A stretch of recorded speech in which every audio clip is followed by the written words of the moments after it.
নানা অজুহাতে লোকসান দেখিয়ে খুলনা জুট মিলগুলো একে একে দখল করেছিলেন স্বৈরাচার আওয়ামী লীগ সরকারের সাবেক শ্রম ও কর্মসংস্থান প্রতিমন্ত্রী বেগম মুন্নুজান সুফিয়ান। একা নয়, পুরো পরিবারকে দখল বাণিজ্যে কাজে লাগিয়েছেন তিনি। রাতারাতি বনে গিয়েছেন শত শত কোটি কোটি টাকার মালিক।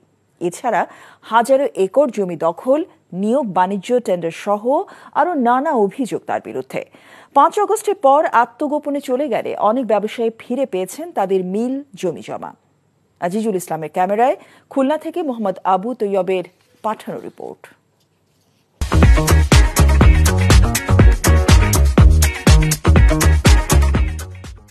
আমি যে গাড়িতে চড়ি স্বৈরাচার আওয়ামী লীগ সরকারের সাবেক শ্রম ও কর্মসংস্থান প্রতিমন্ত্রী বেগম মুন্নুজান সুফিয়ান। সাদাসিধে এ চেহারার ভিতরে লুকিয়ে ছিল ভয়ঙ্কর রূপ। প্রতিমন্ত্রী থাকাকালে খুলনায় একচ্ছত্র আধিপত্য ছিল। বিশেষ করে জুট মিলগুলো ছিল তার কুনজরে। মুন্নুজান একা নয়, তার পরিবারের সদস্যরা প্রভাব প্রতিপত্তি খাটিয়ে হাজার কোটি টাকার মালিক বনে গেছেন। শ্রমিকদের কথা না ভেবে নানা মিথ্যে অজুহাতে লাভজনক জুট মিলগুলো 2020 সালে বন্ধ করে দেন তিনি। এরপর শুরু হয় দখল বাণিজ্য।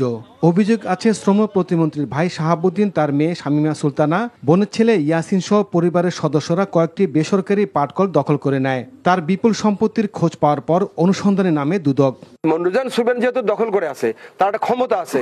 আমি তো জেলা প্রশাসন, পুলিশ প্রশাসন অনেক দরখাস্ত দিছি, বাট কোনো it will brings no fruit. আজকে যদি এই আওয়ামী লীগ থাকতো, আমি এখানে আজও ঢুকতে পারতাম না। মুন্নুজান সুফিয়ান, শাহাবুদ্দিনের বউ, লিঙ্কন সহ আরো অনেকে জড়িত আছে এবং প্রতি মাসে 30 লক্ষ টাকা এখান থেকে নিত। প্রতিমন্ত্রীর পরিবারের এই দখল বাণিজ্যে সহায়তা করেন খুলনা শ্রম অধিদপ্তরের সাবেক পরিচালক মিজানুর রহমান। প্রতিমন্ত্রীর আস্থাভাজনের কারণে পদোন্নতি সহ নানা সুযোগ সুবিধা পেয়েছেন তিনি। সে হয়েছে মন্ত্রী, এই মন্ত্রণালয়ের মন্ত্রী, এই মন্ত্রণালয়ের মন্ত্রী না সে। আমি হলাম ডিভিশনাল অফিসার। তো এজ এ প্রোটোকল হিসাবে তো আমার যাইতে, আমার মন্ত্রী যদি বলে যে তুমি আমার কথা শোনো, তাহলে আমি কোথায় বসবো? আমি তো অস্বীকার করছি না। আমার তো সে 10 বছরের মন্ত্রী ছিল এই এলাকায়। সম্প্রতি বন্ধ হওয়া পাটকলের শ্রমিকরা মুন্নুজান পরিবারের বিচার দাবিতে বিক্ষোভ করেছে।